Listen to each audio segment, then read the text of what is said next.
حول ولا قوة إلا بالله العلي العظيم أعوذ بالله من الشيطان اللعين الرجيم بسم الله الرحمن الرحيم الحمد لله الذي هدانا لهذا وما كنا لنهتدي لولا أن هدانا الله لقد جاءت رسل ربنا بالحق الصلاة والسلام على النبي الأمي المكي المدني القرشي الهاشمي الأبتهي سيدنا ونبينا ومولانا بالقاسم محمد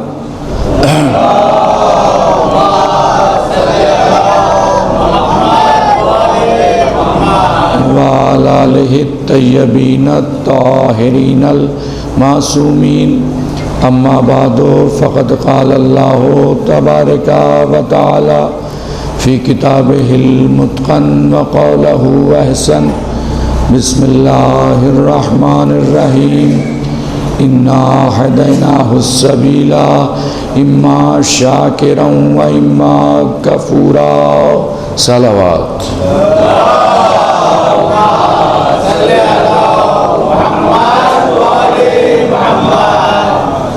سوگواران عزا ماتمداران مظلوم کربلا، خالق کائنات نے انسان کو حق پر رہنے کی تعلیم دی ہے اور یہ آشکار کیا ہے کہ تو نے اگر حق پر رہ کے اپنی زندگی گزاری تو یقین جانو کہ ہم تمہیں دنیا میں بھی اپنے نعمت سے سرفراز کریں گے اور آخرت میں بھی اپنے نعمت عظمیٰ سے سرفراز کریں گے، لیکن تمہاری ذمہ داری ہے کہ تم حق پر رہ کے ہر کام کرو۔ یعنی اگر کوئی انسان دائرے اسلام میں ہے تو اس کی ذمہ داری ہے کہ وہ حق والا کام کرے، باطل سے اس کا کوئی تعلق نہ ہو۔ اسی لیے روایتوں نے کہا کہ اسلام نام ہی ہے کہ باطل سے حق کو الگ کر دیا جائے، اسلام نام ہے حق سے باطل کو جدا کر دینے کا، اسلام نام ہے کفر سے اسلام کی طرف لے آنے کا، اسلام نام ہے تاریکی سے نور کی طرف لانے کا، اسلام نام ہے انسان کو بیدار کرنے کا، اسلام نام ہے اس دین کا کہ جو دین تمام ادیان پر غالب ہوگا۔ مولانا صاحب سے گزارش ہے کہ آگے تشریف لے آئیں، ہمارے لیے باعث فخر ہوگا۔ ایک صلوات پڑھے بر محمد علیہ۔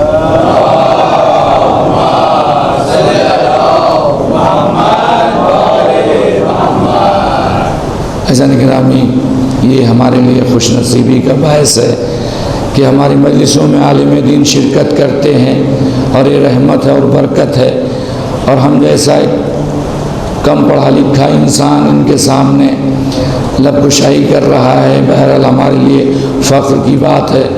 اور میں اس لیے بھی خوف نہیں کہتا ہوں کہ چونکہ اگر کوئی غلطی ہوئی تو یہ اصلاح بھی کریں گے، اور دوسری بات یہ ہے کہ ہم کس کے ذاکر ہیں ہم یہ سوچتے ہیں، ہمیں یہ سوچنا ہے ہم کس کے ذاکر ہیں، ہم کس کے نوکر ہیں، ہم تو حسین کے نوکر ہیں، ہم ان کے ذاکر ہیں، لہٰذا یہاں سوچنا نہیں ہے، یہاں باقی ذاکر بولتا نہیں ہے بلکہ منبر بولتا ہے، یہاں پر گفتگو منبر کرتا ہے۔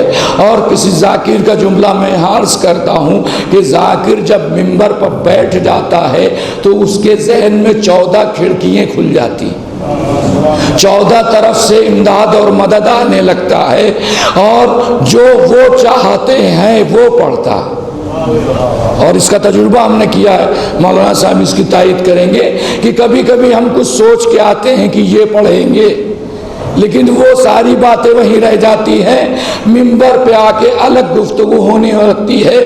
تو معلوم ہوا کہ شہزادی جو چاہتی ہیں وہ ذکر کراتی ہیں، ہم اپنے مقصد اور مفاہیم کے اعتبار سے گفتگو نہیں کر سکتے۔ کیوں؟ کیونکہ یہ منبر رسول ہے، اس پر رسول بیٹھا کرتے تھے، رسول وحی بولا کرتے تھے جو ان پر وحی ہوا کرتی تھی۔ تو منبر کی ذمہ داری ہے کہ اس پر وحی بولو جو رسول بولا کرتے تھے۔ رسول کیا ہے؟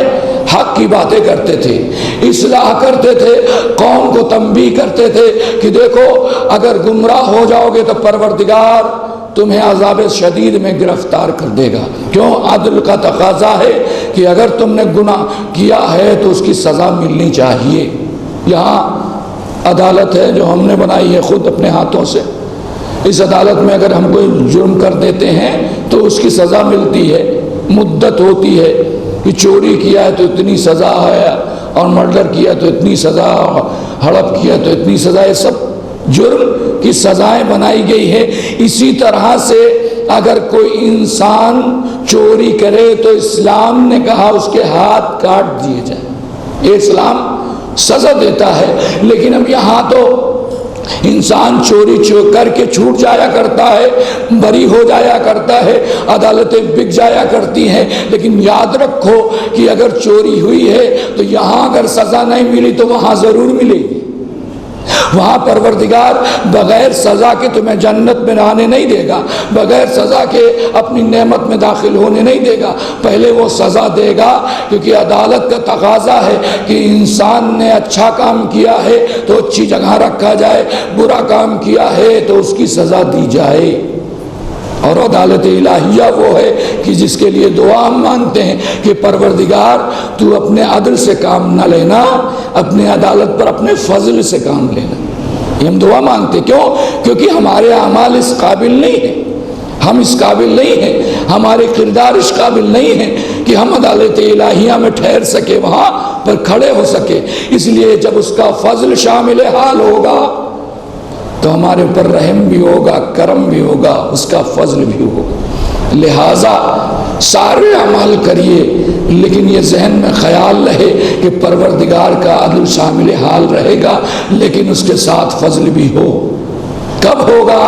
جب انسان اتنی بربریت پر نہ اتر آئے کہ وہ مشیت پروردگار سے مایوس ہو جائے۔ ہوتا کیا ہے کہ انسان کو جو چاہتا ہے وہ نہیں ملتا ہے تو مایوس ہو جایا کرتا ہے۔ رسول فرماتے ہیں نا امیدی کفر ہے، جو مایوس ہو جائے اس نے اپنے ایمان کو کھو دیا۔ یعنی اگر مل جائے تو شکر ادا کرو، نہ مل جائے تب بھی شکر ادا کیا کرو۔ امام زین العابدین علیہ السلام فرماتے ہیں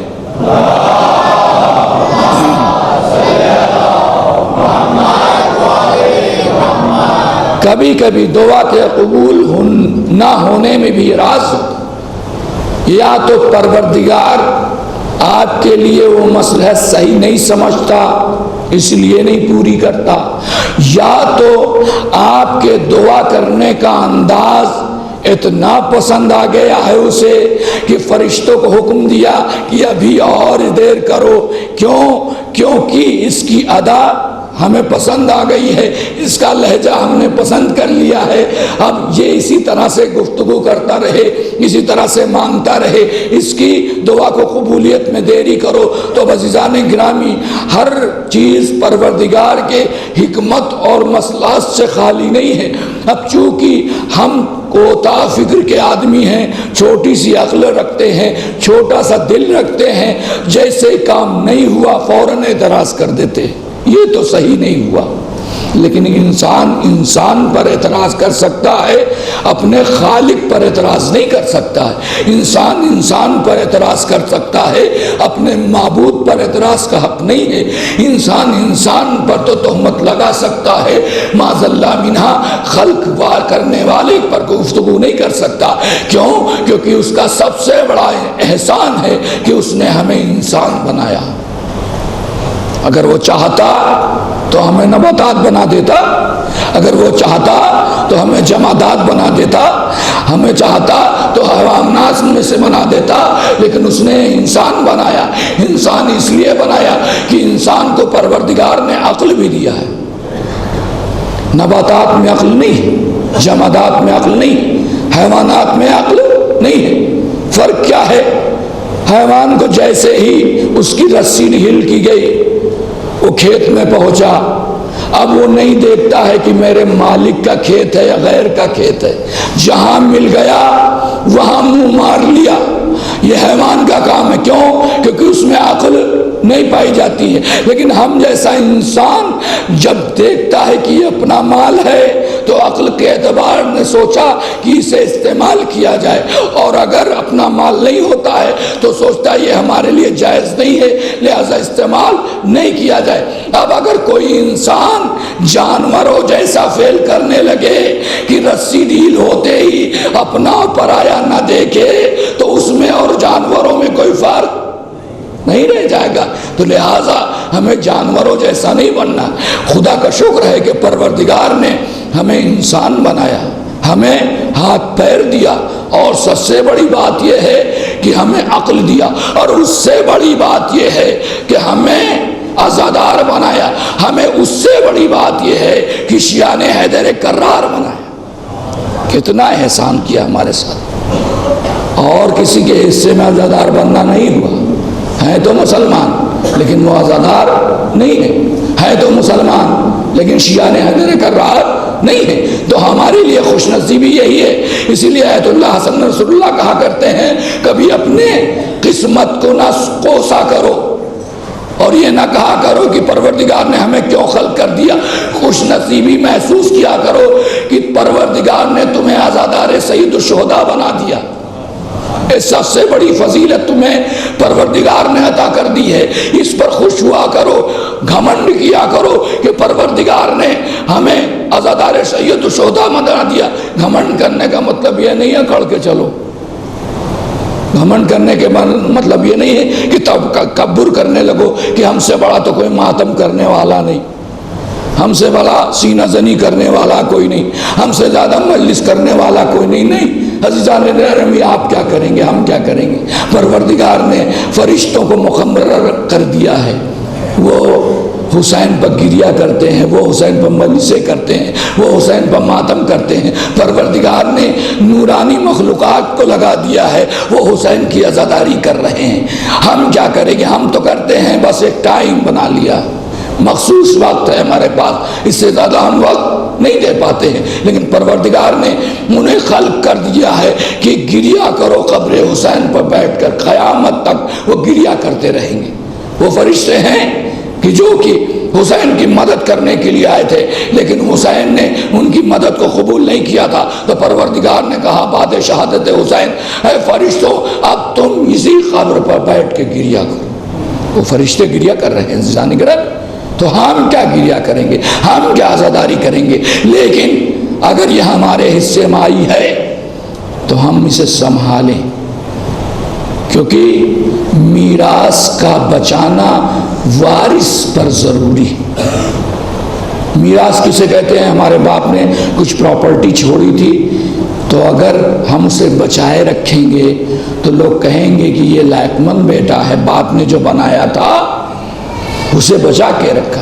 ہمارا سب سے بڑا اساس، ہمارے سب سے بڑا مال، ہمارا سب سے بڑا ورثہ کیا ہے؟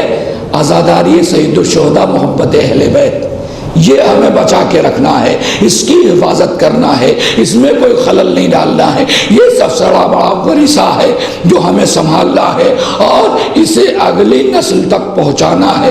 اسی لیے کہا گیا ہے وصیتوں میں سب سے بڑی وصیت یہ ہے کہ اپنے بچوں کو اس دنیا سے جانے سے پہلے سکھاؤ کہ دیکھو ہمیشہ ائمہ اہل بیت کی پیروی کرنا اور عزاداری سید الشہداء نہ چھوڑنا، اس کی تلقین کرنا۔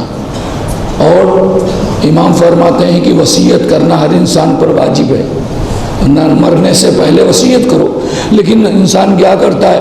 وصیت نامہ تو کر دیتا ہے، 4 بیٹے ہیں، بات وصیت پر آ گئی تو سن لیجیے، 4 بیٹے ہیں، چاروں کے لیے اس نے وصیت کر دی کہ اتنی پراپرٹی ہے، یہ فلاں پراپرٹی، فلاں بیٹا فلاں جگہ، فلاں بیٹا فلاں جگہ، فلاں بیٹا بانٹ دیا، لیکن پوری وصیت نامہ پڑھ ڈالا ہم نے، اس نے کہیں نہیں لکھا کہ دیکھو سیرت ائمہ پر عمل کرنا اور عزاداری سید الشہداء نہ چھوڑنا، یہ کہیں نہیں لکھا۔ معلوم ہوا کہ دنیاوی چیز کا اسے زیادہ خیال تھا اور اخروی چیز کا اسے قطعاً خیال نہیں تھا، بلکہ وصیت نامہ میں سب سے پہلے یہ لکھنا چاہیے کہ دیکھو سیرت ائمہ پر عمل کرنا تمہاری ذمہ داری، عزاداری سید الشہداء کرنا تمہاری ذمہ داری۔ اور عزیزو، ہم یہ جملہ اس لیے متوجہ کرا رہے ہیں کہ آپ اور ہم، کیونکہ موت کا کچھ پتہ نہیں کب آ جائے، کیونکہ موت نے بچے کو بھی اپنے گلے لگایا، جوان کو بھی اپنے گلے لگایا، اور زندراز تو موت آتی ہی۔ تو اب جب ہمیں پتہ نہیں ہے کب آ جائے تو اس سے پہلے آمادہ اور تیار رہنا چاہیے۔ امام زین العابدین علیہ السلام نے فرمایا،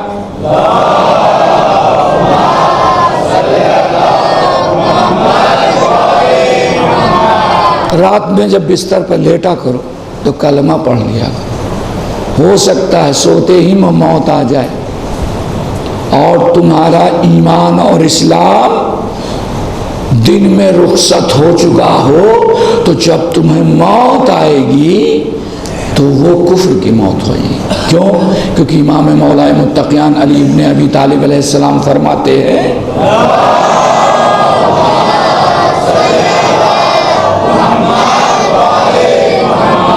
کہ انسان صبح کو با ایمان نکلے گا، لیکن جب شام کو گھر آئے گا تو اس کا ایمان اس سے رخصت ہو چکا ہوگا۔ یہ ایسا زمانہ ہے، اس دور میں ہمیں اور آپ کو اپنا اسلام اور ایمان بچانے میں بڑی مشقتیں کرنا پڑے گی۔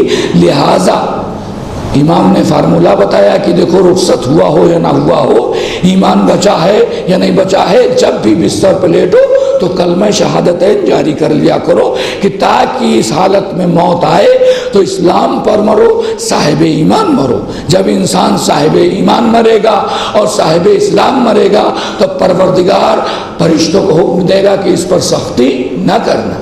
تو عزیزان گرامی، میرے دوستوں، میرے بزرگوں، ان سیرت ائمہ پر عمل کرنا ہماری ذمہ داری۔ جہاں ہم نماز پڑھتے ہیں، جہاں روزے رکھتے ہیں، جہاں دعائیں پڑھتے ہیں، اب دعائیں پڑھنے کے ساتھ ساتھ دعاؤں میں مفہوم بھی دیکھا کریں، صرف عبارت سے کام نہیں چلے گا۔ دعائیں نتبہ پڑھتے ہیں، اس میں دعائیں نتبہ کے مفہوم کو سمجھنا ضروری ہے۔ پڑھنے سے پڑھنے کا ثواب تو مل جاتا ہے، لیکن جب تک کہ اس کے مفاہیم سمجھنے نہیں آئیں گے، جب تک ہمارے کردار میں تبدیلی نہیں آئے گی۔ لہٰذا ضروری ہے کہ جب عبارت پڑھ لیں، فرصت مل جائے تو اس کا ترجمہ پڑھیں کہ تاکہ دیکھیں کہ ائمہ نے کیا فرمایا ہے، اس دعا میں کیا کہنا چاہ رہے ہیں، کیا بتانا چاہتے ہیں۔ معلوم ہوا کہ جب وہ چیز ہم پڑھ لیں گے تو اپنے زندگی میں جو برائیاں ہیں اسے دور کرنے کی کوشش کریں گے۔ امام کاظم علیہ السلام فرماتے ہیں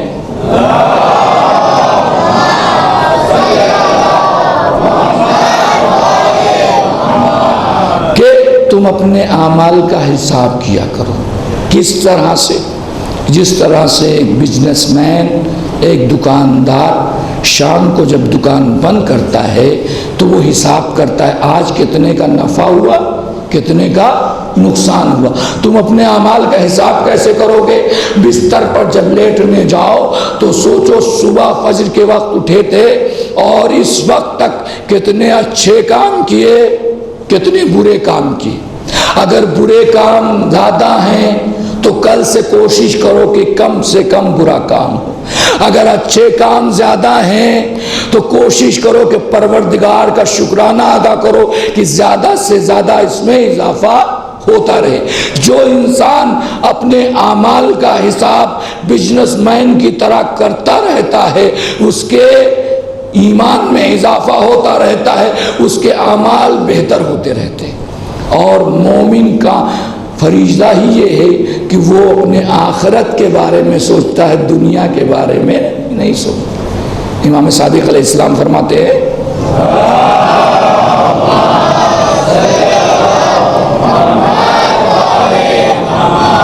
ہمیشہ مومن آخرت کے بارے میں غور و فکر کرتا رہتا ہے کہ آخر وہاں کیا ہوگا، اس کے بارے میں سوچتا رہتا ہے. یعنی آخرت کس میں ہے؟ سامنے ہے. آخرت کو دیکھا آپ نے؟ صرف پڑھائی تو ہے، صرف سنائی تو ہے. یعنی آخرت کو بغیر دیکھے ماننا، غیب پر ایمان لانا ہے. مومن اسے کہا جاتا ہے کہ جو غیب پر ایمان لایا.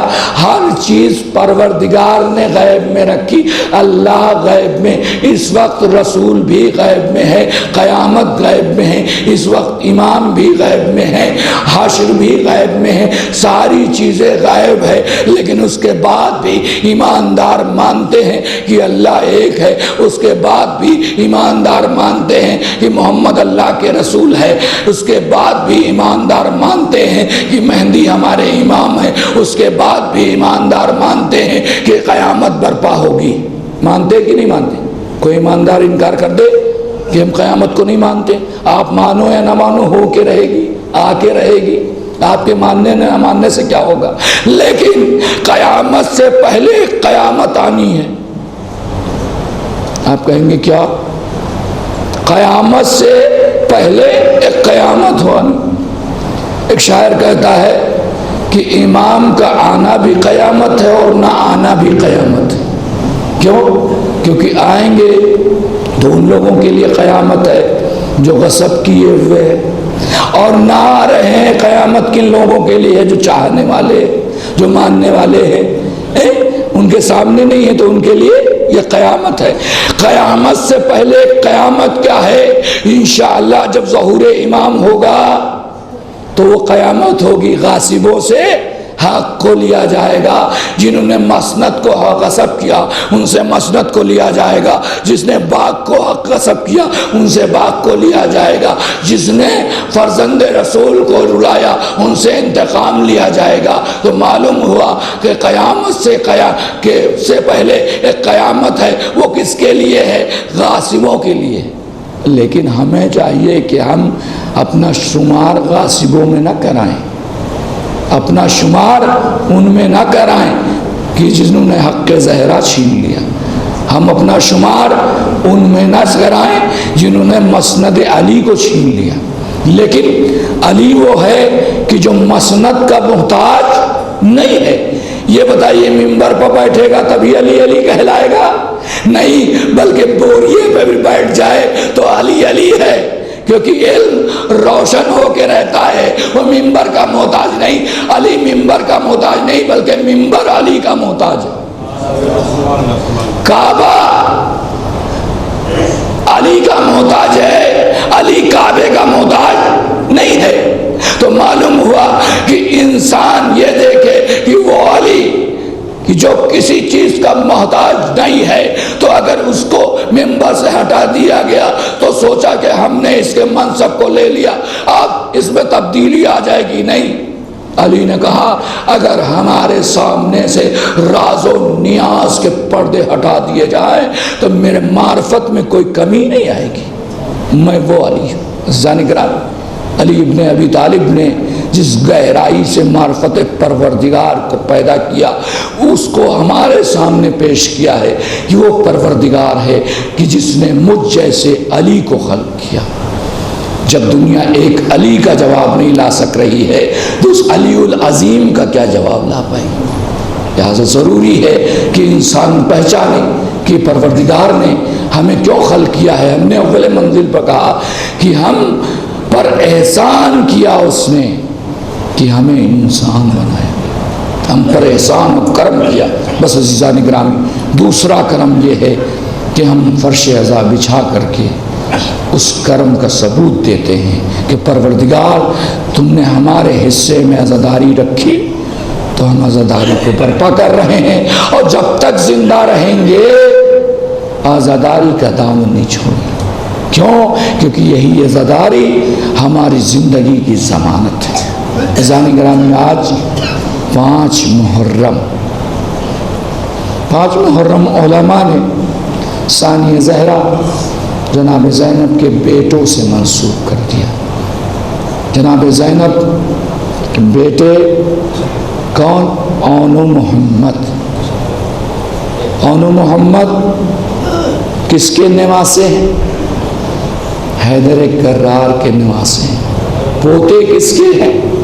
جعفر طیار کے پوتے۔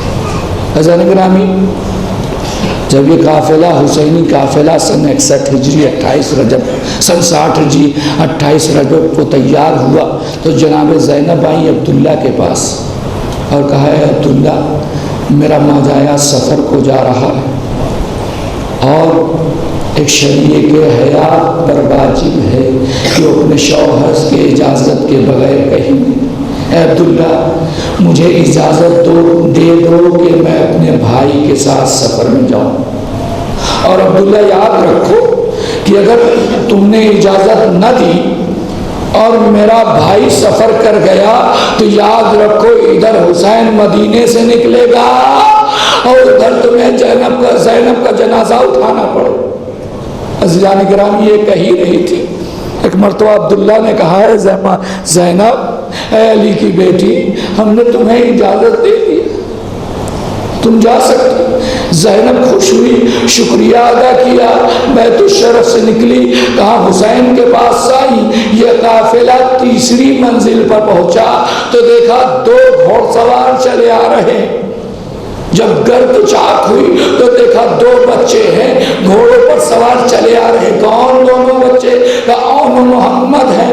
اون محمد اپنے ہاتھوں میں خط لیے ہوئے ہیں۔ کس کا خط لیے ہوئے؟ اپنے بابا عبداللہ کا خط لیے ہوئے ہیں۔ جناب زینب کو خط سپرد کیا، کہا مادر گرامی بابا نے یہ خط آپ کے حوالے کرنے کو کہا ہے۔ زینب نے عبداللہ کا خط دیکھا، اس میں لکھا ہوا تھا اے زینب میں کربلا میں تو نہیں رہوں گا، میری طرف سے جب حسین پر کوئی گڑا وقت آ جائے تو ایک کو میری طرف سے ایک کو اپنی طرف سے اپنے ماجائے پر قربان کر دے۔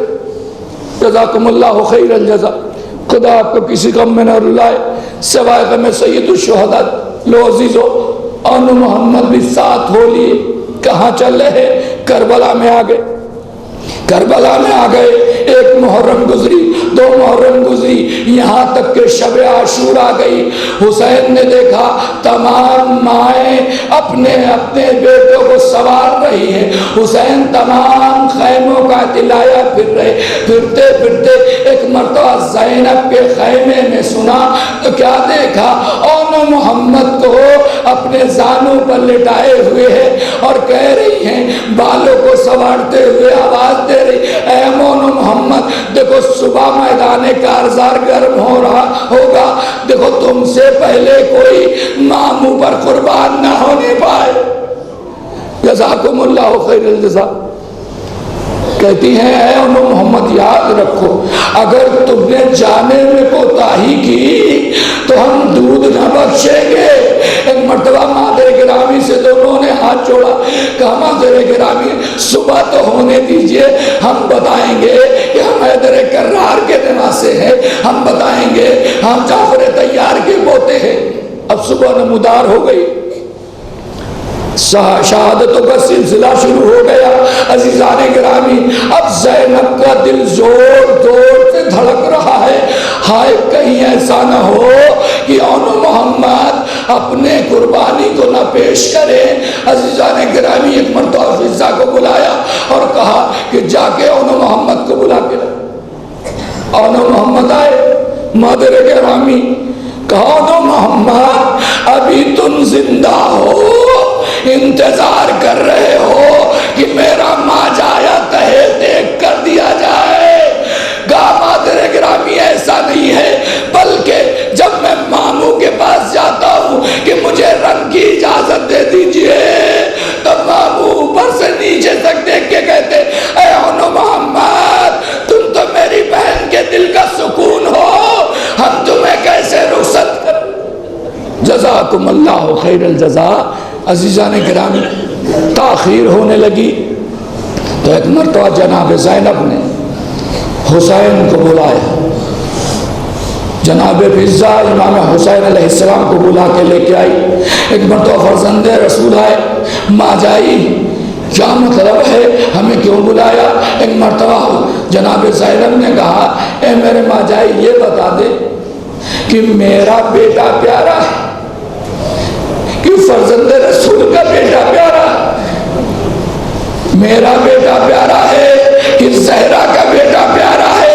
تو ایک مرتبہ حسین سمجھ گئے، کہا اے ماجائی میں نے تمہارے بیٹے اور محمد کو اجازت دے دیا۔ اب عزیزوں دونوں بچوں کو جب اجازت ملی خوشی خوشی آئے، اپنے تلوار و ڈھال کو اٹھایا، گھوڑے پر ایک کو عباس نے سوار کیا، ایک کو حسین نے سوار کیا۔ اب یہ دونوں بچے سوار ہو کے برآمد ہوئے خیمے سے، مقتل کی طرف چلے۔ تو ایک مرتبہ شب عاشور جناب زینب نے کہا تھا کہ بیٹا دیکھو تم جنگ کرنا، جنگ کرتے کرتے اگر عمر سعد مل جائے تو اسے ضرور قتل کر دینا، یہ میری دلی خواہش ہے، اور دیکھو اگر ہرملہ مل جائے تو اسے قطار نہ چھوڑنا، اسے ضرور قتل کر دینا۔ بڑا بھائی محمد چھوٹے بھائی اور سے کہتا ہے کہ چلو حملہ کرتے ہیں، ماں کی اس تنبیہ پر عمل کرتے ہیں۔ دونوں بیٹوں نے حملہ کر دیا، عمر سعد کے خیمے کی جنابیں کاٹ دی، عمر سعد بھاگا بھاگا ایک مرتبہ فوج میں آیا اور آواز دیا فوج سمٹ کے آؤ، حیدر کرار کے نمازوں پر حملہ کرو۔ عزیزان گرامی یہ بچے ادھر حملہ کرتے کرتے ایک مرتبہ دریا کے کنارے پہنچ گئے۔ دریا کے کنارے جب پہنچ گئے تو چھوٹا بھائی بڑے بھائی سے کہتا ہے کہ کاش کہ ہم سکینہ کی مشق لائے ہوتے تو آج ہم یہ پانی سکینہ تک پہنچا دیتے۔ عزیزان گرامی زینب نے کہا تھا اے محمد دیکھو لڑتے لڑتے اگر دریا تک پہنچ جانا تو پانی اپنے لبوں تک نہ لگانا، اگر تم نے پانی لگا لیا ہم دودھ معاف نہ کریں گے۔ کیوں؟ کیونکہ خیمے میں سکینہ اور علی اصغر پیاسے ہیں۔ جزاکم اللہ خیر الجزا۔ عزیزان گرامی لڑتے لڑتے کتنا لڑتے، چھوٹے بچے ہیں، ایک مرتبہ تاب نہ لا سکے، گھوڑے سے گرے، آواز دیا مامون بھانجے کا سلام قبول کیجئے۔ ادھر سے عباس دوڑے، ادھر سے حسین دوڑے، کہاں آئے؟ مقتل میں آئے جہاں محمد ایڑیاں رگڑ رہے تھے اور ان کا سر حسین نے اپنے زانوں پر رکھا، محمد کا سر عباس نے اپنے زانوں پر رکھا، اور نے عباس کے سر پر ہاتھ رکھا، محمد نے حسین کے سر پر ہاتھ رکھا اور کہا مامو ہم آپ کو قسم دلاتے ہیں ابھی جب ہماری روح پرواز ہو جائے گی تو اماں کے پاس آپ جائیے گا اور کہیے گا اور محمد دریا کے کنارے تو گئے تھے لیکن پانی اپنوں لبوں تک نہیں لگایا، یہ میرے پپڑائے ہوئے ہونٹ گواہی دے رہے ہیں کہ ہم نے سکینہ کے پیاس کا خیال کیا، ہم نے پانی اپنے لبوں تک نہیں پہنچایا، روح پرواز ہو گئی۔ حسین نے محمد کا لاشا اٹھایا۔ عزیزان گرامی جب خیمے میں یہ لاشا آیا تو اب یہاں پر ملا فرماتے ہیں کہ زینب نے جب محمد کے لاشے کو دیکھا ایک مرتبہ ام لیلا سے کہا اے ام لیلا تمہارا لال کہاں ہے، ذرا اسے بلا کے تمہارا لال کہاں ہے، ذرا اسے بلا کے لاؤ۔ عزیزان گرامی علی اکبر کو بلایا گیا، علی اکبر کو بٹھایا اور ان کا لاشا خود اٹھایا، عباس کا لاشا محمد کا لاشا عباس نے اٹھایا، 7 مرتبہ صدقہ کیا اور کہا ہم نے محمد کو علی اکبر کا صدقہ کر دیا، میرے بچے قربان ہو جائے لیکن ہم سب یہ پیغمبر بچا ہے۔ میں کہوں گا آپ نے صدقہ ضرور کیا لیکن یہی علی اکبر ہے، تیر کا پھلکا کی آواز دے رہا۔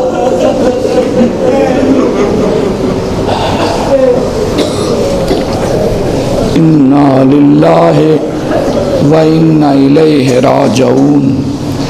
رضن بقضائه و تسلیما لعمره۔